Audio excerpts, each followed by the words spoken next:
باللہ من الشیطان الرجیم بسم اللہ الرحمن الرحیم معزز ناظرین و سامعین السلام علیکم۔ آج کل کے دور میں ایک بہت مصیبت آئی ہوئی ہے۔ سوشل میڈیا جہاں اس کے فائدے ہیں اس کے نقصانات بھی ہیں۔ بہت سی غلط باتیں، بہت سی غیر تصدیق شدہ باتیں سوشل میڈیا پر گرش کرتی رہتی ہیں۔ ان میں سے حضرت ادریس علیہ السلام کے بارے میں بھی بہت عجیب سی باتیں جو ہیں وہ سنی جاتی ہیں، دیکھی جاتی ہیں۔ حضرت ادریس علیہ السلام حضرت شیت علیہ السلام کی اولاد میں 5ویں نمبر پر تھے، یعنی 5ویں نسل سے تھے۔ حضرت شیت علیہ السلام جب اس دنیا سے چلے گئے اور لوگوں میں فساد بڑھ گیا تو اس کے بعد اللہ تعالیٰ نے حضرت ادریس علیہ السلام کو نبی بنایا، ان کو مقام نبوت پر فائز کیا۔ ان کا اصل نام اخنوق تھا اور ان کے والد کا نام یارد تھا۔ ادریس قرآن شریف میں ان کا نام استعمال ہوا ہے اور اس کی وجہ صرف یہ ہے کہ وہ بہت زیادہ درس دیا کرتے تھے۔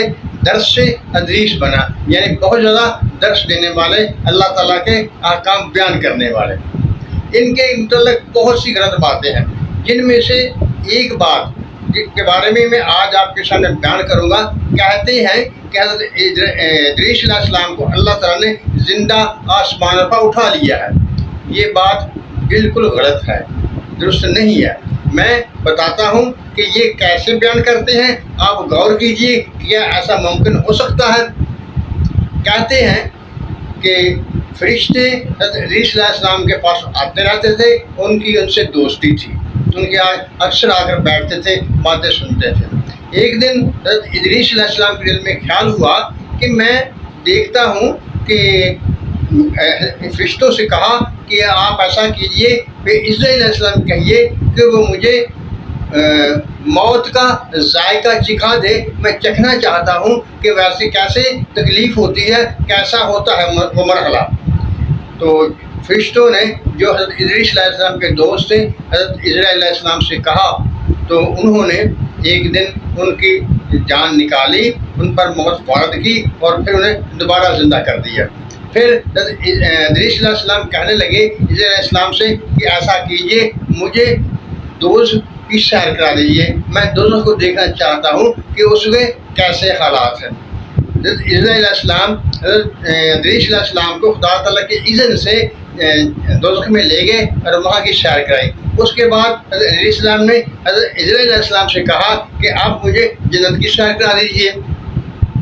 تو حضرت عیسیٰ علیہ السلام نے انہیں جنت میں چھوڑ دیا، جہاں وہ پھرتے رہے، دیکھتے رہے۔ جب کافی دیر گزر گئی تو عیسیٰ علیہ السلام نے ان سے کہا کہ حضرت عیسیٰ علیہ السلام سے کہ آؤ اب واپس چلیں۔ تو ادریس علیہ السلام نے کہا کہ جب تک میرا مالک، میرا خدا مجھ سے نہیں کہے گا تو میں واپس نہیں جاؤں گا۔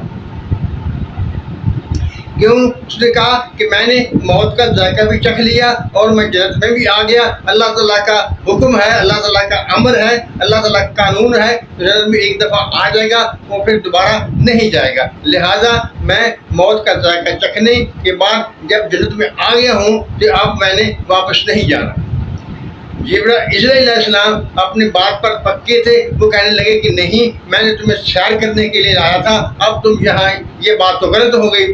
تو حضرت ادریس علیہ السلام نے کہا کہ چلو ایسا کرتے ہیں کہ اللہ تعالیٰ سے فیصلہ کرا لیتے ہیں، کیونکہ ان کے ذہن میں یہ بات تھی کہ میں موت کا ذائقہ چکھ کر آیا ہوا ہوں اور جنت میں داخل ہو گیا ہوں، تو اس لیے مجھے اللہ تعالیٰ کے حکم کے مطابق جنت سے نکالا نہیں جائے گا۔